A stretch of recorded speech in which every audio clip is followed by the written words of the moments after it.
Hai teman-teman, hari ini aku akan membawa kalian liburan ke Pantai Bayah, Lebak, Banten lewat film Pengantin Topeng. Wow, hebat banget ya kita, liburan mulu dari kemarin. Habis dari air terjun Phuket Thailand, nyampe Indonesia, ketemu pantai lagi. Film ini dirilis pada tahun 2010 dan disutradarai oleh Awi Suryadi. Buat yang udah nonton KKN, pasti udah gak asing lagi sama sutradara yang satu ini dong. Film ini menceritakan tentang sepasang pengantin yang merayakan liburan bersama teman-temannya sebelum acara pernikahannya tiba. Namun di tengah jalan, ada beberapa fakta yang terbongkar dan membuat mereka semua mati satu persatu. Waduh, penasaran kan? Jadi yuk langsung aja kita mulai.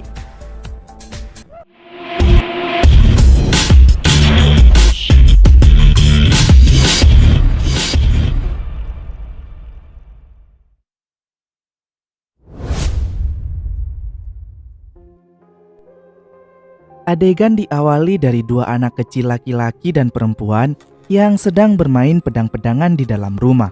Sementara di kamar mandi, ibu mereka menyayat-nyayat lengannya dengan silet lalu menenggelamkan dirinya di bak mandi, yang akhirnya diketahui oleh kedua anak tersebut.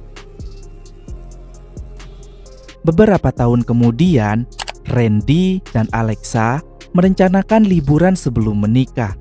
Mereka membawa 3 temannya, yaitu Billy si pemegang dokumentasi, lalu ada Kinar dan juga Rosa.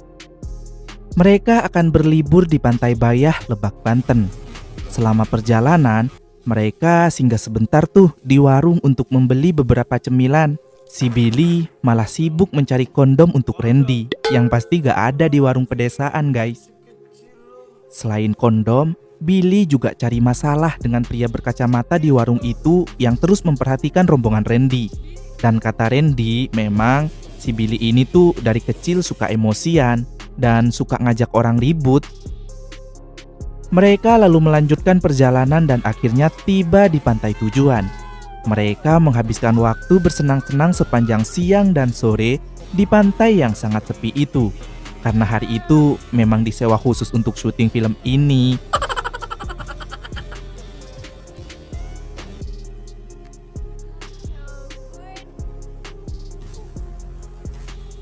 Hari pun menjelang malam dan mereka segera pergi ke mobil untuk melanjutkan perjalanan menuju hotel. Tapi tiba-tiba mobil mereka mogok dan Alexa berinisiatif menelpon pihak hotel yang sudah mereka reservasi sebelumnya untuk mengirim mobil menjemput mereka.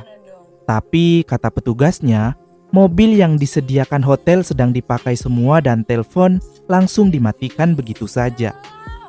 Billy lalu mengusulkan untuk menginap di pantai saja dan mereka semua akhirnya setuju. Lalu menyalakan api unggun, kemudian Billy bercerita tentang kejadian horor nenek jeruk purut yang membuat Rosa takut. Jadi akhirnya mereka membuat permainan lain, yaitu permainan jujur tantangan botol putar. Pertama, Kinar memilih tantangan dari Billy untuk telenji di depan Billy selama 5 detik. Kemudian, Randy memilih tantangan dari Rosa untuk mencium bibir Billy daripada menjawab pertanyaan jujur. Lalu Rosa dapat tantangan juga dari Billy dan harus mencium Kinar sebagai upaya balas dendam karena tadi mereka sudah menyuruh Randy menciumnya. Saat giliran Rosa memutar botol, malah menunjuk ke arah dirinya sendiri dan Billy memberikan tantangan untuk menari eksotis di depan Randy. Alexa yang kebelet pipis lalu meminta Kinar untuk menemaninya. Mereka berjalan jauh dari bibir pantai dan menemukan villa kosong. Sementara Rosa jadi semakin liar tuh, menggoda Randy dengan menggoyang-goyangkan pinggulnya. Alexa masuk ke dalam villa sementara Kinar diminta menunggu di luar. Tapi karena Alexa ini sangat lama, akhirnya Kinar menyusul juga masuk ke dalam villa itu dan menemukan mayat yang berlumuran darah.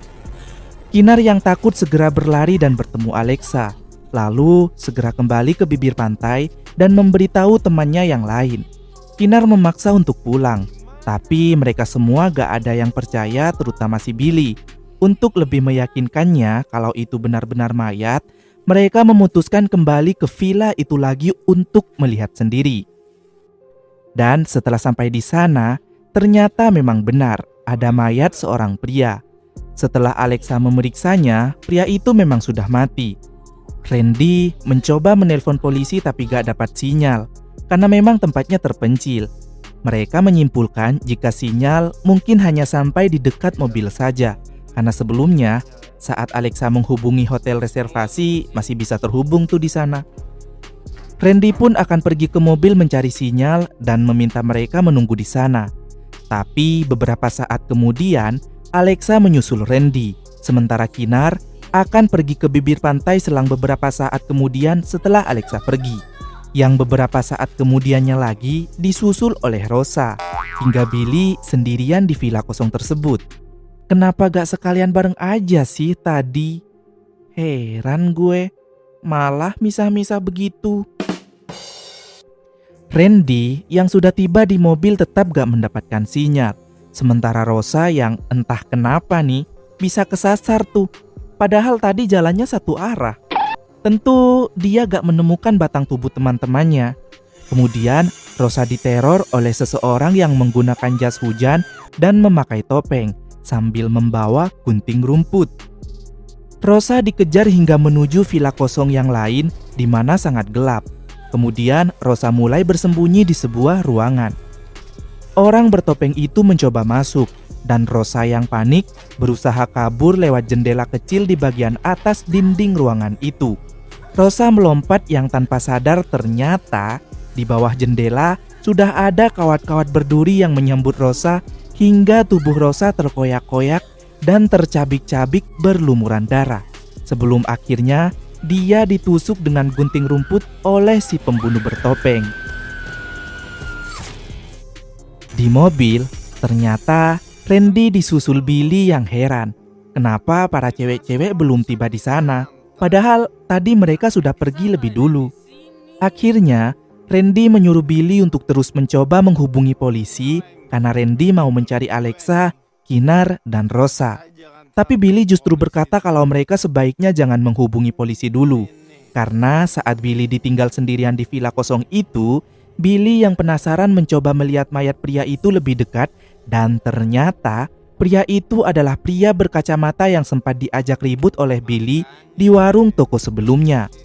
Billy takut polisi menuduh dirinya sebagai pembunuh karena sempat ribut dengan pria itu. Tapi Randy meyakinkan Billy kalau polisi gak sebodoh itu untuk mendakwa seseorang bersalah atau enggaknya. Pasti akan diselidiki dulu kan.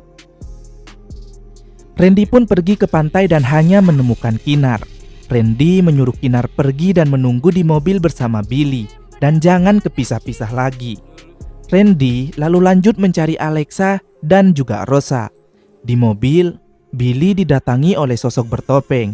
Pergelangan kakinya digunting dari bawah mobil, lalu saat Billy gak berdaya kesakitan dan gak bisa jalan, sosok bertopeng itu membunuh Billy dengan melindasnya menggunakan mobil mereka berkali-kali. Hingga hancur tuh si Billy.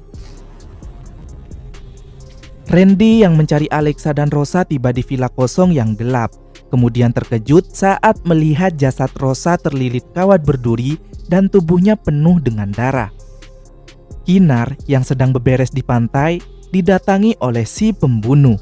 Perasaan dari tadi deh lu disuruh ke mobil Nar sama Randy. Lah ngapain sih lu masih ngaret coba? Mampus lu didatangi si pembunuh. Yang ternyata nih, pembunuh itu adalah Alexa dengan motif bahwa ternyata Kinar dan Rosa sudah berselingkuh dan tidur dengan Randy berkali-kali di belakang Alexa. Wah, parah sih. Mereka berdua berkelahi di bibir pantai. Guling-gulingan tuh. Sedap banget kan ngelihat pantat mereka bergetar sambil cekik-cekikan. Hingga akhirnya nih, Alexa memukul Kinar berkali-kali dengan batu laut hingga kepalanya hancur. Kemudian Alexa menyusul Randy ke villa kosong yang pertama dan membeberkan semuanya tentang perselingkuhan Randy. Di sini, Randy mencoba memancing Alexa dengan kata-kata manis untuk berdamai yang tentu saja gak mempan dan gak membuat Alexa gentar. Alexa melukai wajah Randy dengan gunting rumputnya dan sempat terjadi perkelahian. Lalu Randy mendorong Alexa dan mulai mencekiknya. Tapi beberapa saat kemudian, mayat pria itu yang ternyata masih hidup menusuk punggung Randy dengan gunting rumput. Lalu Alexa memberitahu dan menjelaskan semua kejadian yang sebenarnya. Dimulai dari ayah Randy yang dulunya seorang hakim, kemudian disuap oleh pejabat korup yang ternyata ayahnya Billy, agar mengalihkan tuduhannya ke ayahnya Alexa, padahal ayahnya Alexa ini adalah pejabat yang jujur dan amanah. Hingga akhirnya ayah Alexa lah yang divonis bersalah dan dipenjara 10 tahun, yang membuat ayah Alexa ini frustasi hingga mengakhiri hidupnya dengan gantung diri di dalam sel. Ibu Alexa sangat yakin jika suaminya itu difitnah dan pasti ada orang yang sudah menyuap hakim. Tapi dia gak memiliki bukti dan akhirnya juga frustasi. Lalu mencoba bunuh diri di kamar mandi dengan menyayat lengannya sendiri menggunakan silet, kemudian menenggelamkan dirinya sendiri ke dalam bak mandi di adegan awal tadi. Ya, benar. Dua anak kecil itu ternyata adalah Alexa dan adiknya. Beruntung, mereka segera menemukan ibunya hingga nyawanya tertolong saat itu. Pria berkacamata itu adalah adik Alexa, dan mereka berdua sudah merencanakan semuanya. Adik Alexa lah yang membuat mobil itu mogok saat mereka asyik bersenang-senang di pantai. Lalu, Alexa sebenarnya gak menelpon pihak hotel, melainkan menelpon adiknya. Dan orang tua Alexa yang dikenalkan pada Randy selama ini, mereka hanyalah orang tua sewaan. Mereka dibayar untuk berpura-pura menjadi orang tua Alexa agar Randy dan keluarganya percaya. Akhirnya, Alexa memotong kepala Randy menggunakan gunting rumput. Lalu saat menjelang pagi, mereka menyeret tubuh Randy di bibir pantai mendekati sebuah sampan, di mana di sana sudah ada ibu mereka yang menunggu. Alexa membuang kepala Randy dan meletakkan jasadnya di bibir pantai dengan topeng yang dia pakai sebelumnya.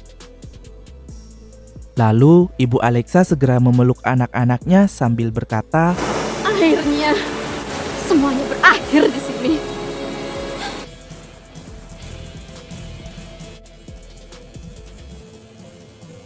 Mereka yang terlihat bahagia lalu pergi menggunakan sampan yang didayung oleh adik Alexa.